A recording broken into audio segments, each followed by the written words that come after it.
She wasn't violent. She wasn't armed. She wasn't angry. She said, "I'm not mad at you." Minutes later, she was dead. And now Democrats are demanding accountability at the highest levels of government. Good afternoon.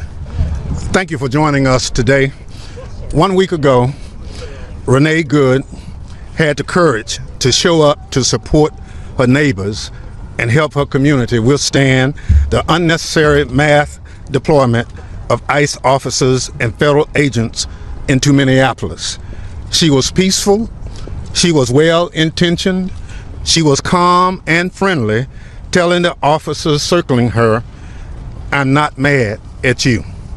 And for that, having the audacity to be a fearless woman and for trying to remove herself from the tense situation Donald Trump and Secretary Noem ICE manufactured and escalated, an ICE officer shot her 3 times and killed her. Renee Good was a mother of 3 children. She was a wife, a writer, a poet, a devoted Christian, and a U.S. citizen. She was a human being. She was a newcomer to the city of Minneapolis, but she had the kindness of heart and devotion to welfare of strangers to want to support her new neighbors.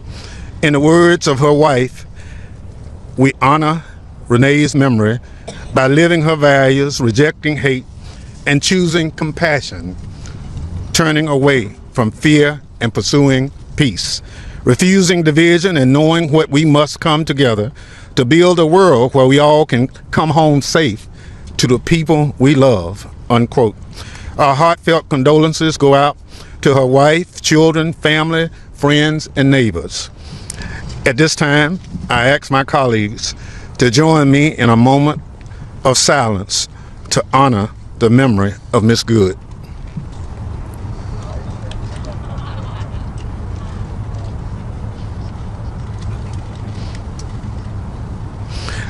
Thank you. Now I want to discuss where we go from here. People in cities and communities throughout our country are grieving, they are scared, they are angry. I'm here with my colleagues, and we hear from them that Donald Trump's administration's actions have been hateful as well as harmful. Immediately after last week's shooting, Kristi Noem rushed to the nearest camera and spouted off a series of bold-faced lies. Her disgusting response set the stage for a brazenly political federal investigation that has excluded state and local officials and is clearly intended to shield the shooter from prosecution. Incredibly, the investigation has focused not on the shooter, but on the victim and her family. As a result, several federal prosecutors have resigned in protest. Kristi Noem has plainly tried to signal to ICE that they are free to act with impunity, to purposefully manufacture and escalate confrontations, and even execute whomever they please, and she will have their back. She has unleashed ICE and other federal law enforcement officers upon American communities, not to protect them, but to attack them and to sow fear, violence, and chaos. We cannot and we will not tolerate this violence against our communities. The killing of Miss Good must be independently investigated to those responsible, from the agent who pulled the trigger to the president and secretary who deployed them. They must be held accountable. And we cannot stop there. Unfortunately, when it comes to Ms. Noem, this cruelty and disregard for the rule of law is part of a long pattern of behavior. This shooting did not happen in a vacuum. It is a tragic result of Noem's dangerous reign as secretary.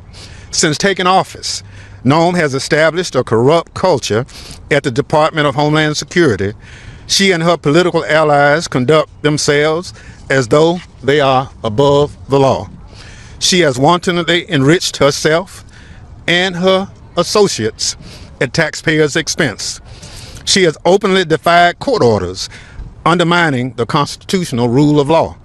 She has used access to disaster funds to punish political foes, and she has obstructed congressional oversight.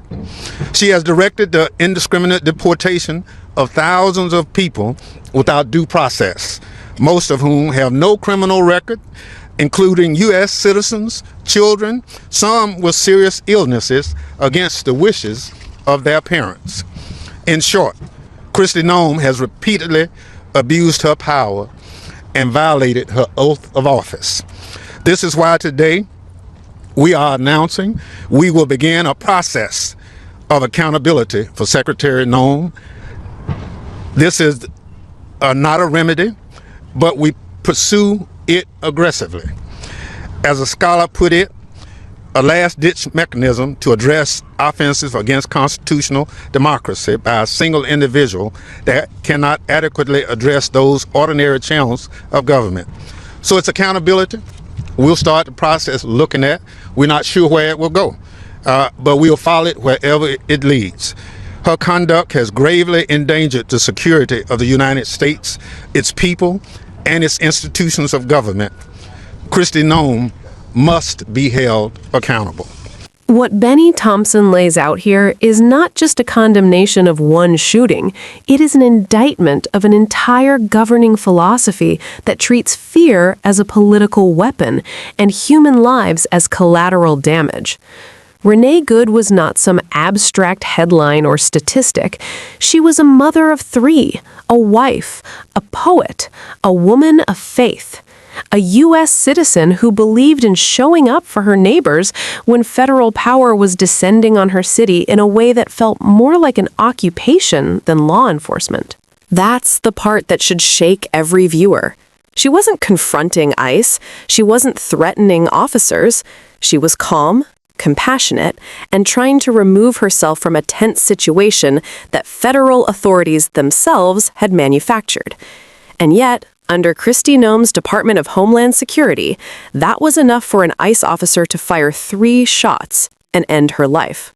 Thompson's words matter because he connects this killing to a broader, deeply troubling pattern. This didn't happen in isolation. It didn't come out of nowhere. It grew out of a culture that Kristi Noem has cultivated, one where court orders are ignored, oversight is obstructed, disaster funds are weaponized, and federal agents are encouraged to act first and face no consequences later. When leadership signals that accountability doesn't apply, violence becomes predictable, not accidental. Even more disturbing is what happened after Renee Good was killed. Instead of focusing on the shooter, federal authorities turned their attention toward the victim and her family. Prosecutors resigned rather than participate in what they viewed as a politicized cover-up.